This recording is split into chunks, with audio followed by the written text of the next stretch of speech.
afternoon, everyone, and thank you once again for joining me in this Ladies' Hour. Now, today we have so much that I want to be able to share with you, and I know there's something for everyone, both ladies and gentlemen as well, in this particular topic. But before I dive into this topic, I just want to share a couple of things. First of all, we are making this now every 2 weeks instead of every week. Okay, so I will be posting on my Facebook page as well as the wlcmmain that which Tuesday we're going to be coming in. So definitely next Tuesday we're not going to have a ladies' hour, but the following Tuesday. Okay, and tag your friends and go ahead. Please feel free to share this video, on your wall. Share it to your friends. Tag your friends because there's so much here. I know you will be blessed. Now, this whole series, we're not doing only this one particular segment, but this whole series is going to be, it's going to help you understand why men and women normally, we don't get along too well sometimes.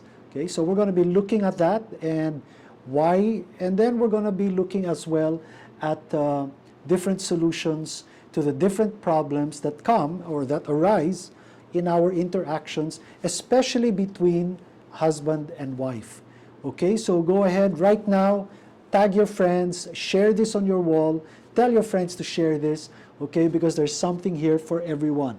To those of you that are married, I believe you're really going to learn a lot from this because you've got a husband, and even for you gentlemen, you've got your wives, and it's going to help us men understand why we are the way we are towards our wives and why it seems as though we're not doing anything, and then they just get upset. All of a sudden they just poof, they explode, and we're left clueless.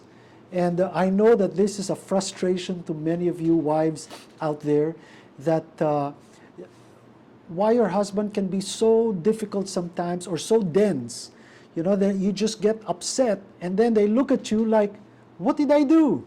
Okay, and so we're going to be dealing with that, obviously not all in this one segment. So over the next several weeks or several episodes of this, we'll deal with that. Now, for those of you that are single, okay, don't check out quite yet. There's still so much for you to learn here. See, singles, you need to understand that even though you've got parents who are married, you've got friends who are married, uncles and aunts and grandparents and so on and so forth, and you perhaps with some of them you can be quite close, that even their arguments you get to witness. But you see, it's one thing to witness the breakdown of, not breakdown, but the sparks in a marriage, and it's another thing to be going through it yourself, learning why and the dynamics on why were there sparks in this particular interaction. Okay, and we're going to be dealing with that here. So singles, stick around because I know there's so much for you to learn here. Now, what we're going to be looking at today is why is it that men or husbands inadvertently, and might I even use the word inevitably, I hope not, but it does happen, why husbands or men end up hurting their wives or sometimes the women in their lives. Okay, so we're going to be looking at that, and oftentimes even without realizing it, we end up hurting our wives by the things we do, by the things we say. And we didn't mean anything by it. We didn't mean anything negative by it. But they still get upset anyway. And ladies, here's the thing. A lot of times, probably 90% of the time, when we do or say something that upsets you or that hurt you or anything like that, usually, we don't mean it. Okay? And this is sometimes what I also tell my wife. Men, we have a way of saying things, and there will be a way that you will receive the things that we say. Okay? And when we say something, you can take it the right way or you can take it the wrong way, right? Or you might think we mean it a right way or we mean it a wrong way. Chances are we mean it the right way, but you're going to take it the wrong way anyway, okay? And it's like apples and oranges. You're the apples, we're the oranges, and you want us so much to be an apple, but we're an orange. And in our minds, we want you to be able to understand us as oranges, but you're apples. And hence, the very fertile ground for miscommunication. Okay, so we're going to be dealing with that over the next several weeks, but not only looking at the problem, but looking for solutions. Okay, so we're going to be looking at that. Now, there are times when, men hurt their wives without even realizing it. And sometimes the reason is because we try to be cute, but in our trying to be cute, we end up hurting our wives, sometimes even quite deeply, okay? But our desire was to be cute, okay? That was our desire. Now, we're going to be looking at those, okay? And sometimes it's the view of, or the mindset of men about women that may be wrong, okay? But this was drilled into our minds, maybe by our parents, especially if there was only one parent that raised us, it creates an imbalance or an imperfect view of what a woman is, okay? And so we end up treating women the way they don't want to be treated. So that's one. And sometimes it's because men don't realize their own responsibilities as a husband, and our role in the home. Oftentimes, our role at work is quite clearly defined. We get a job, and even during the interview or when you start work, you get a job description. So it's very clear. We expect this of you. These are your responsibilities. These are not your responsibilities.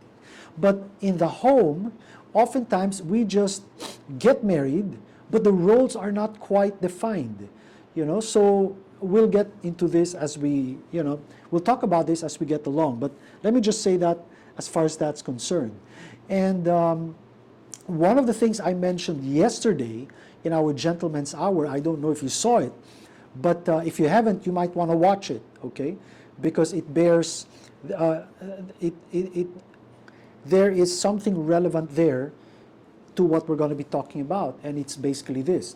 Sometimes, ladies, you ended up marrying a boy. And it's maybe because, instead of a man. And it's maybe because, you got married young, you yourself were quite immature, and so you ended up marrying a guy who is quite immature, but you grew up, and he didn't, And so that's the thing. Now, there's this joke about men and women, when they marry each other, he hopes that she won't change, and she does. She hopes that he will change, and he doesn't. And I find it a little humorous, but there is a lot of truth in that. See, women are very fluid, and they're affected by their environment, whether it's social, economic, domestic, and it changes them. Women are quite malleable, okay, and adaptive, and it's part of their constitution. It's how God created them. Okay, men, on the other hand, because their role is leader, they are less moved by the things around them. So they seem to be more like a rock, and that's needed for effective leadership. But that means they're also less they're less given to change, and so it becomes a little difficult for women that their husbands don't change. Their husbands don't seem to adapt very well. Okay, but when it comes to work, men can adapt very quickly, and women find it a little bit more challenging. again, we're going to be talking a little bit more about that when we deal with that particular problem. Okay? But whatever it is, men inadvertently, many times not intentionally, but there are those cases where it is intentional that we end up hurting our wives. And it does not help build for a good relationship. Okay, so let's dive into some of the problems. What are some of the ways that men end up hurting their wives? Okay, let's look at them. And here I want to be able to discuss 8 different ways where husbands end up hurting their wives. And then we'll look at them one by one over the next several weeks. And at the same time, see if we can find solutions to these particular problems. Okay? First, and this is not in any order of importance or frequency, it's just we have to deal with it one by one. So first is that he frequently criticizes you. Perhaps your husband is one that constantly criticizes you. Okay, sometimes he means to pay you a compliment, but it comes out the wrong way. Okay, sometimes he wants to be cute. Like, let's say, for example, you go to the beach, you put on your bikini, you know, and it is after a few years of marriage. And, you know, just lovingly, he pinches you here by the waist and says, Bill, Bill, you know. Doesn't mean anything negative by it. He might even find it cute, okay? But to you, you take it the wrong way. It's like, are you saying I'm fat? And because of that, you know, he doesn't explain. He just uses one word. And he meant it in a cute way. He might even find it sexy, but you just take it the wrong way. Okay? And then, so now you think, he thinks you're fat and ugly, when he probably doesn't think that. You just assume that's what he thinks. You know, then you probably start taking some classes, or you think of taking some classes for exercise so you can get back to your, you know, maybe 21-year-old figure or something like that. And then when you say, you know what, sweetheart, I'm thinking of taking this aerobics class, this Zumba class or something like that. And he says, what for?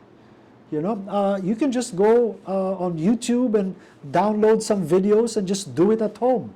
And so he's thinking the finances, but you're thinking that you're not worth spending on. You're not worth investing in, okay? And so you're not worth anything. And yet you're doing it for him because you think he thinks that you're fat, okay? And so this becomes now a resentment.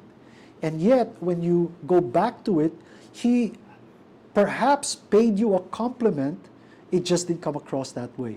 Okay, so that's one way where you think he frequently criticizes you.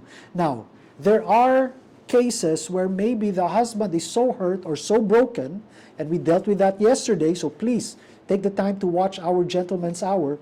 But he's so broken that there are times when he says things and it really cuts.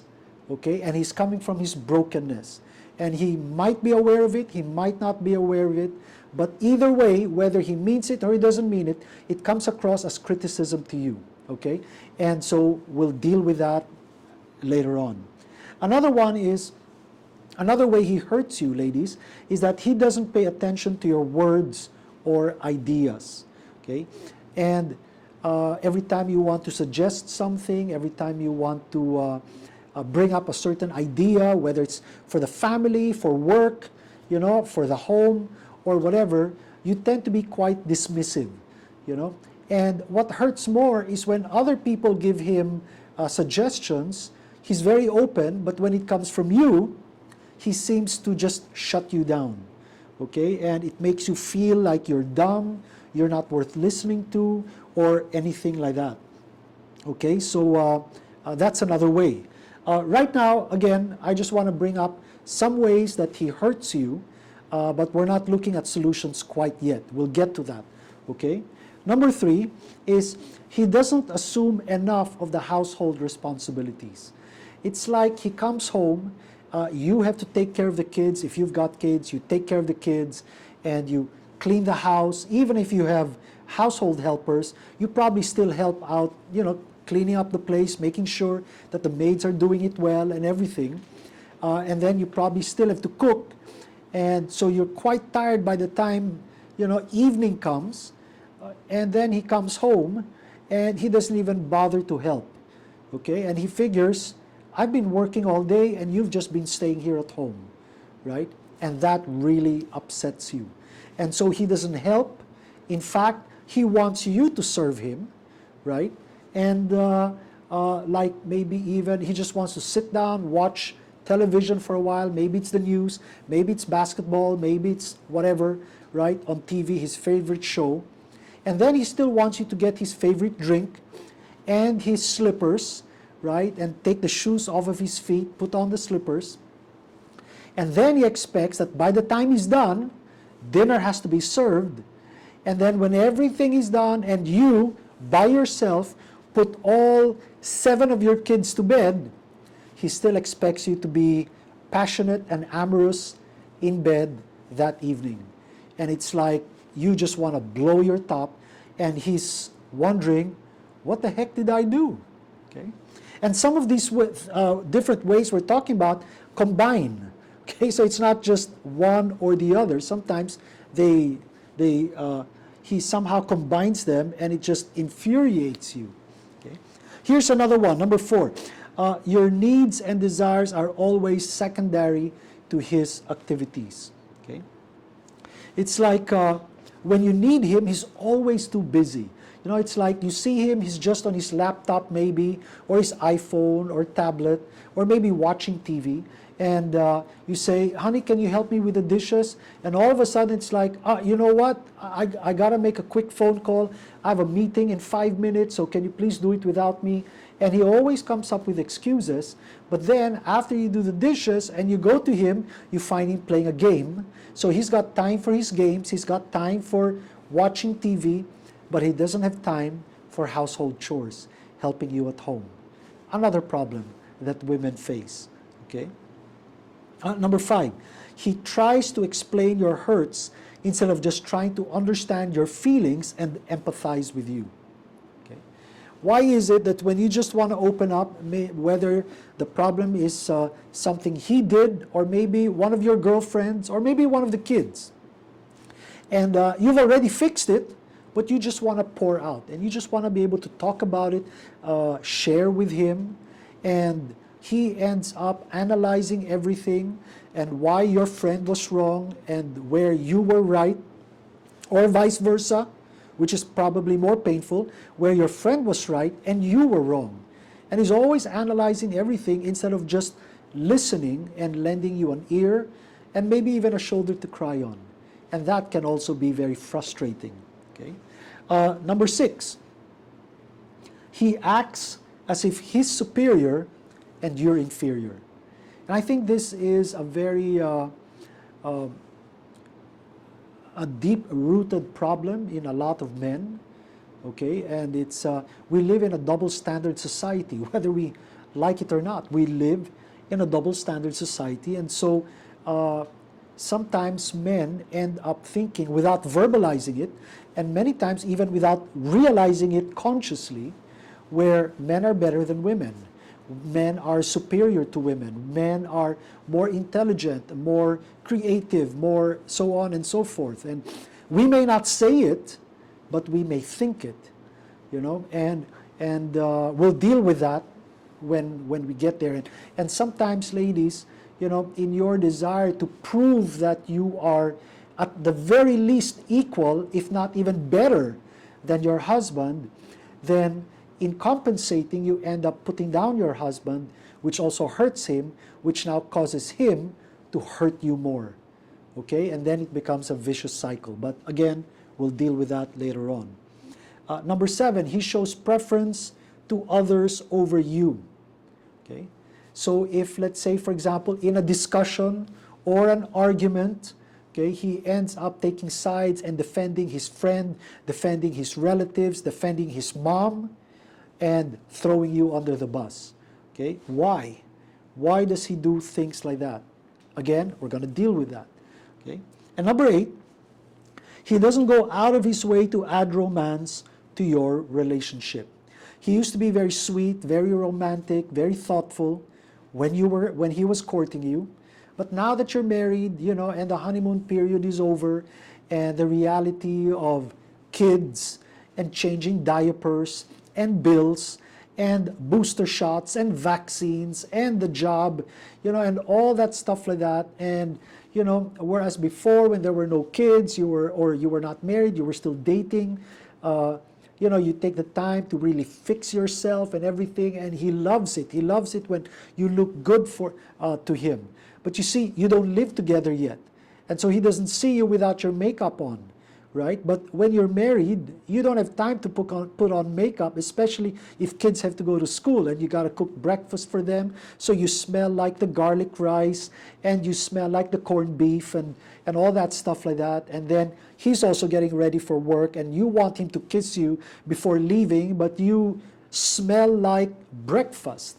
And no matter how wonderful garlic smells when you fry it or when you saute it, it smells good in the pan, it smells good in the food, but it doesn't smell good on human beings. And so he now wants to leave right away, and he doesn't even get to kiss you or give you a hug or anything like that, because then your smell of garlic will transfer to him and he has to stay all day in the office. You can always take a shower and all that stuff like that. And little by little, the romance erodes. You don't fix yourself as well anymore, and understandably, because you have to take the kids, prepare them for school, prepare their baon, prepare their snack, prepare, all of these things. You don't have time to look good for him because the kids become the priority. Now, going out, yes, you'll put on your makeup and your nice clothes and everything, but how often do you go out when you've got kids and going out becomes less of a priority? Okay, so we're going to deal. Those are the 8 different ways that men end up hurting their wives, whether intentionally and deliberately or unintentionally, and either way you still end up getting hurt. So we're going to look at those, and you might find that your husband hurts you in all those ways, not just 1 or 2 or 3 or 4, but maybe 6, 7 or 8. It's just all of the above. My husband is guilty of all those things. And if you've been married a long time and it seems like your husband is not changing, you might even be thinking like, you know what, I'm just so fed up with him.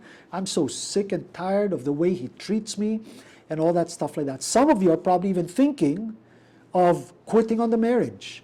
Now, before you do that, if you are already there, okay, before you do anything that will that could hurt not only your marriage more, I know it's already hurting, but even your family, your kids, okay? I hope that you will take the time to go through this series with me and with the rest of the ladies that will be joining here, and the gentlemen as well, before you do anything like that, because that can become permanent and it can do a lot of damage to your kids. So hold off your plans, stay with me for the next few weeks. And you've been married anyway for several years. What's a few more weeks? What's a couple more months? Okay, so stay with me and let's see if we can get this fixed. By the way, if you have any comments, questions, write them down. Type them out, okay, and I will get to you. I will either answer it in the comment section, but if it needs a longer explanation, I will answer it in our next episode, okay? So, why now can men be so insensitive, so rough, dense, crazy, and just so difficult to understand sometimes, or maybe all the time, whatever. Okay, here's the short answer. The short answer is basically men and women are completely and totally and absolutely different from one another. Perhaps the only thing that makes us similar is that just a couple of things. One is that we're both human, okay, even though sometimes you might think your husband is not human anymore, more like an animal, and that we have a few features that are similar, like 2 eyes, 1 nose, 2 ears, 1 mouth, 10 fingers, and stuff like that. But other than that, these superficial things, everything else is different. So we're probably like 99% different, and we only share 1% similarity. And that alone is fertile ground for misunderstanding. Okay? In fact, the differences in the areas where we're different, which is 99%, the differences can be so stark, can be so extreme, that if you're not aware why men are the way they are, why women are the way they are, it's going to be extremely difficult. You know, and the only reason why you got along before, like when he was courting you, was because there was a tremendous amount of sacrifice on his part, not to show his true colors, because, well, he's pursuing you, and he wants to be able to catch you, and that you might fall in love with him. But the moment you've made that commitment, then the hair comes down, you know, and you get to see the other side. And so you need to be able to discover what these other things are. And that's why I gave what I gave yesterday at the Gentleman's Hour. So I hope you take the time to watch that. Okay, let me give you an analogy, and I borrowed this from Dr. Gary Smalley in one of his books, that I thought was really very insightful. Okay, we'll talk about buffaloes and butterflies. Let's start with the butterflies. Okay, a butterfly, you know what a butterfly is. A butterfly is very sensitive, very frail, very light, and very fluttery, right? Even the slightest breeze can move them off their flight path, right? And they can flutter above the ground and have a more panoramic view of the flowers in the field where it finds itself. Okay? And it notices the beauty of even the tiniest flowers. In fact, it's always looking at the flowers, right? Becomes very, the butterfly is aware of the many changes around it. The weather starts to change even just a little bit. It's going to start looking for shelter, okay? Because it can't afford to be drenched in strong rain. Otherwise, it will die, okay? Not even strong rain. Even just a strong drizzle can kill a butterfly. And if you strap a tiny pebble into one of its wings, it will drop to the ground and eventually die, okay?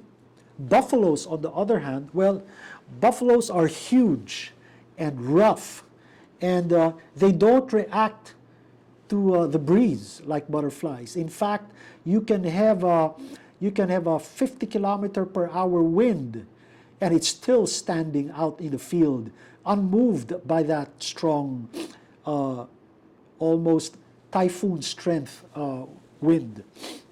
Okay, it's not aware of the flowers around it. It doesn't care about the changes going on around it, and it's not even aware, because it's not aware of the flowers, that it's trampling the beautiful flowers in its path. And if you strap or tape a pebble on its back, it probably would even realize that there are pebbles on its back. Even if you strap a stone on its back, it probably won't even recognize it, okay?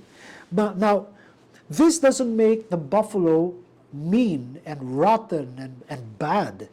Its toughness actually can be an asset, okay? It's just different. A buffalo can pull a plow that will take 4 men to pull. One buffalo will be able to do it. And so the analogy is quite obvious, that the butterfly is the man. Okay, I'm just kidding. The butterfly is the woman, and the buffalo is the man, right? And the good news is that unlike real butterflies and buffaloes that will never be able to understand each other, we human beings, men and women, the buffaloes in the man and the butterflies in the woman, can come to an agreement, can come to an understanding, and can even have an extremely satisfying relationship. Okay? So let's look at some of these differences quickly. One is the mental, emotional differences. Women tend to be more personal than men. Okay? Okay, to a woman, everything is personal, everything is connected. It's just, and because of that, they have a how do you say this? A greater interest in people. Okay, they're more sensitive to people, more sensitive to feelings, and so women basically make more hospitable hostesses than men do, let's say, in social gatherings.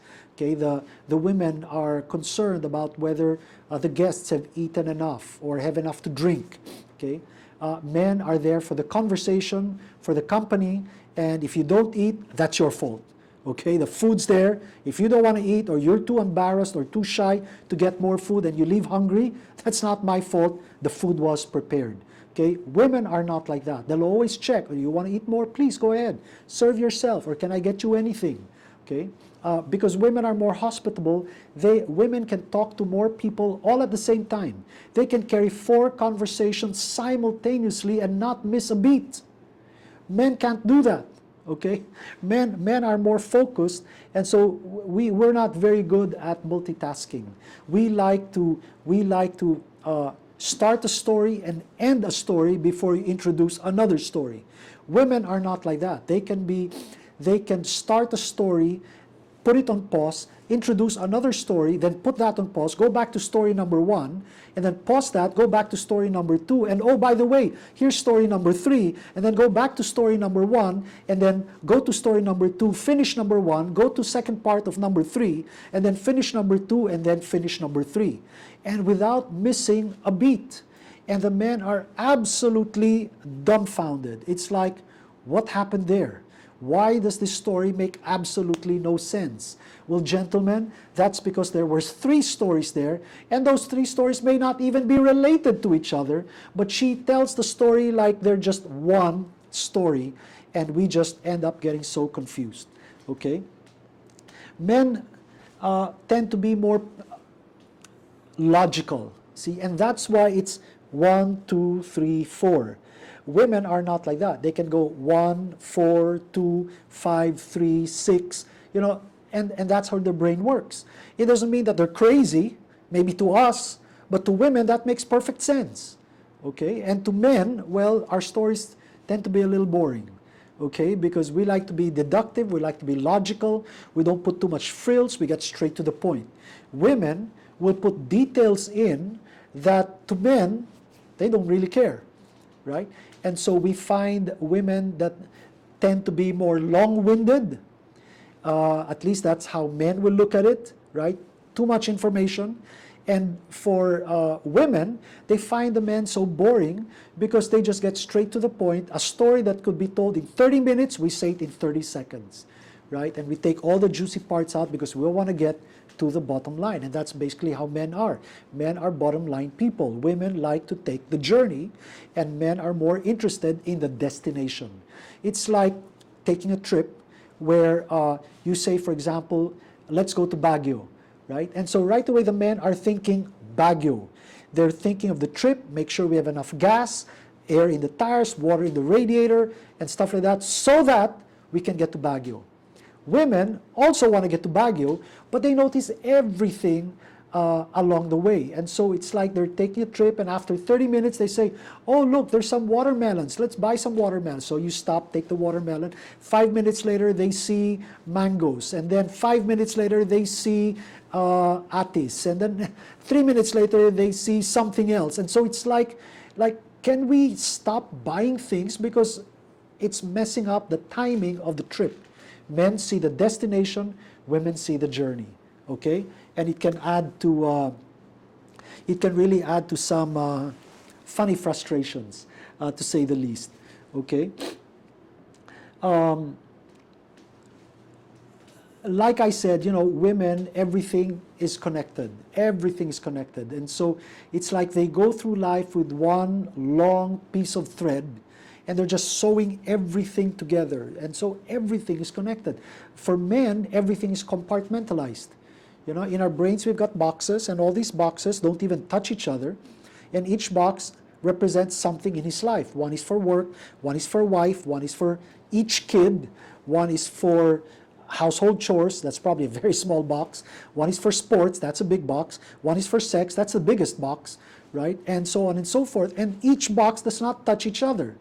And that's why he can get into an argument with you in the morning, but by the time he comes home from work, everything's fine. Because that was a morning fight, and it's not morning anymore. But to a woman, everything is connected. So the fight in the morning, which was probably about breakfast, means you're not going to get any sex tonight. See, and there's no connection. To the men, it's like, what's the connection between the two? And so that becomes his frustration, and so we end up frustrating one another. Okay? Another difference is physical differences. Here's some quick differences as far as the physical part is concerned. Women have a greater constitutional vitality than men, which causes them to live anywhere from 4 to 8 years longer than men. Okay? Women's metabolisms, for example, are usually lower than men's, so it makes losing weight more difficult later on. See, while you're young, metabolic rate is quite high, and so you burn things. It's easy to look sexy, stay sexy. You exercise for a little bit, and you lose a lot of weight very quickly, okay, and a lot of inches very quickly. But as the woman gets older, the metabolic rate becomes more efficient and slows down, right? And so you pack on more padding, let's just put it that way, and it makes it more difficult to lose weight. So you do an hour of Zumba, and then you rest 5 minutes and go do an hour of aerobics, and then rest 5 minutes and do another hour of treadmill. And then you realize you lost 5 grams, right? And it becomes so frustrating. But it's how you were built, okay? And gentlemen, you need to understand that about women also. Women's bodies have several unique functions related to childbearing, like menstruation, pregnancy, and lactation. Okay? Their bodies also produce or release more oxytocin, which is the bonding hormone, especially between husbands and wives and between mothers and children. Okay? Men don't have that very much. We have testosterone, but that's what gives the aggression and the drive, see, to be productive and to do things instead of to just bond. Okay? Women's blood contains more water and 20% less red blood cells, which supplies oxygen to the cells. Therefore, women end up tiring more easily than men. Okay? So these are just some of the physical differences between men and women that make us just so different. So a man who expects his wife to have the same kind of strength as him, you know, just clean the house, take care of the kids, cook breakfast, cook lunch, cook dinner, and then do the laundry, and then come home and then serve the husband, and then still be passionate at night in the bedroom is just way too much for one woman. Okay? You want that husband? Earn more, get some household helpers so your wife will still have enough strength for you in the evening. Otherwise, stop complaining that your wife is too tired, because you know what? She is. Okay? Women, for example, are another difference is sexual differences. Okay? Women's sexual drives tend to be related to their menstrual cycle. So it's that time just before their period and a little bit after their period that they are more sexually open, okay? And it's when they are safe that their desire for sex is actually even less, okay? And that's the time when the men want to be passionate, because then at least she's not going to get pregnant. But understand, she might not be in the mood. And so you got to create that mood, which sometimes can, you know, it's called foreplay, it's called romance, it's called affection, and that can take time. You know, men are always ready. I mean, at the slightest touch, men are ready, right? Women need a little bit more. So you want to romance them, you want to create an environment, and all that stuff like that. It's not just like, honey, dapa. kind of thing. It's not going to work. Okay, and when men treat their wives that way, I've heard many wives in counseling telling me that, and even through books I've read, that many women end up feeling like prostitutes in the process, because it's like he gets what he wants and he doesn't think about me, what I'm feeling, I'm not in the mood and all that stuff like that. And so men just don't need that much preparation. Men are stimulated by sight. And so, wife, when you look good, you can expect him to be ready at a moment's notice. But women are, I don't care how big your muscles are, gentlemen, and how sexy you think you are. Your wife probably does not think you're that sexy, not as sexy as you think you are. And so here you are building all your muscles, and maybe for your wife as well, okay, building all your muscles, but that's not always, most women, that's not what they look at. They look at the inside. They look at the heart. They look at how you treat them. They look at how you feel towards them. And that has nothing to do with your muscles. So you can have the biggest muscles in the world and still end up unimpressing your wife. Because the things that impress you usually don't impress the women. Okay, something to think about. Another difference is intuitive difference. And we're going to be ending with this one for now. Intuitive difference. Men, like I said, tend to be logical and deductive. So they think 1, 2, and 3, therefore 4. Okay, that's how they think. Women are intuitive. Okay, they feel things. Men like to analyze. Okay, they look at a financial statement. They look at it and say, okay, good, we're making money. Okay, that's how they are. Women go by gut feel. It just doesn't feel good. It's like, for example, gentlemen, somebody presents a business to you. You look at it, you look at the project study, the feasibility report, right? And then you see that the project looks good, it looks feasible. You look at the bottom line, we can make a lot of money here, okay? So now you share it with your wife, with all your excitement and everything, and halfway through, or by the time you're done, she says, you're so excited, hoping she'll be on board and share in your enthusiasm and your excitement. And she says, honey, I don't know. There's something wrong about this, And it's like, what? Tell me what's wrong. She goes, I don't know. I can't put my finger on it. It just doesn't feel good. And to us, that doesn't make sense. You don't go into business saying that, this feels good, let's do business together. Or this doesn't feel good, I don't want to do business with you. See, men don't care about what they feel. They look at numbers, they look at possibilities, and if both seem to agree, then let's do it. I don't have to like you that much, I just want to make money. But women are different, see? Now here's the thing, okay, gentlemen, it will be wise to listen to your wives. I'm serious about this. Listen to your wives. See, when God gave logic, the women were shopping. But when God was dispensing intuition, the men were outside tinkering around with their cars. So we have the logic, they have the intuition. We can look at something and say this is not going to work or this is going to work, but the women have the intuition that we don't. And that is just as vital in making decisions. And so that's why we need both men and women, because men have certain gifts that women don't have, women have certain gifts that men don't have. And it is a wise man that listens to his wife. It is a foolish man to discount all the suggestions of his wife. That would be a foolish man. See? And because of their intuition, gentlemen, listen to me. Because of their intuition, there is and their emotional makeup, there is a tendency for women to be more sensitive to the Spirit of God. And so when the Spirit of God says, there's something wrong with that project, I don't want you to push through with that. Men simply see the numbers, They want to make money, and also because maybe for the vacation and to buy nice gifts for the wife and for the kids, and maybe have a nicer house and a nicer car. And so he means well, but he's blind to gut feel, which the women have. And so you need to learn to find a balance between these two.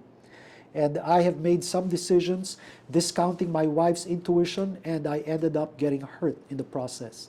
And so I have learned to listen to my wife, and sometimes it's still a struggle, because I think I'm right, she thinks she's right, but I have to learn to slow down and say, I need to, at the very least, listen to what she says, and not just listen, but listen to it thoughtfully and prayerfully. Don't discount what your wife has to say, okay? But ladies, I also want you to know that part of making yourself heard is learning how to communicate, okay? But that's for another session. So that's all I have for you right now. I hope this helps a little bit. I know I didn't give too much, enough solutions. I just wanted to present some of the problems.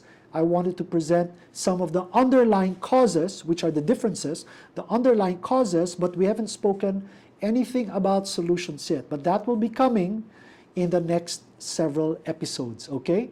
So again, I just want to say before I close, we're not going to be doing this every Wednesday, every other Wednesday. So we will be putting out, what do you call this, like ads, if that's the right word, okay? Just to reminders, okay, to remind you that we will be having Ladies Hour this week, okay? But next week, we're not going to be having that. We're going to be having that the following week, okay? And please write down your comments. I would love to hear from you, whether you are a lady or a gentleman. I would love to hear from you. Even if you don't agree with what I shared here, you're welcome to share your disagreements. I will be happy to listen and read, rather, your disagreements and questions. You've got questions, tag your friends, especially ladies, your female friends. I know they're going to really benefit. Your male friends as well will benefit from this, especially if their wives are the ones complaining to you. Tag the husbands. They just might learn a thing or two here. Okay, and I hope this has been somewhat helpful to you. And over the next few weeks, we're going to start bringing solutions to the different ways that husbands hurt their wives, and what we can do about this. Okay, so you know what? I just want to pray for you right now. I want to pray for the ladies and the gentlemen that are watching this program just before we close. Okay, join me in this prayer. Father, in the name of Jesus, for those who are single, I pray that they might really learn things from this series that we're starting today. And I pray, Lord, that they will take these into serious consideration, especially as they consider the woman that they're going to pursue or the man that is pursuing them. I also pray for the married people, Lord. If their marriage is going well, praise God, I rejoice with them, Lord. But they can still learn from this to avoid future pitfalls. And for those who are struggling in their marriage right now, Father, I pray your grace to be upon them, that they will not make any, take things into their own hands and seek solutions that may damage or hurt the family or their marriage. And so, Father, I pray your grace to be upon them even now. And I say thank you, Lord. Thank you for your goodness and your grace. In Jesus' name, amen and amen. So thank you very much once again for joining me. I hope you'll join me again next time. We'll see you 2 Wednesdays from today. God bless you. Have a great week and have a great marriage. See you.